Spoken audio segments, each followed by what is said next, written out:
let's test the draw weight. First of all, I've got to find out what my draw is. So full draw is about that far, which is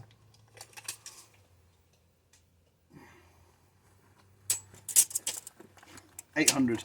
So full draw is 800. Then we're going to set it up on jig. 800 from here. So we're looking at that post there. That. Try that one.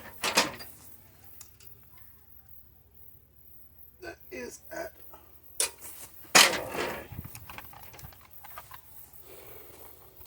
So that came out at 60 pounds. I don't know if you can see that.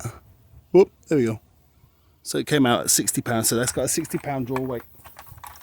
It used to be about 120. 60 pounds ain't bad.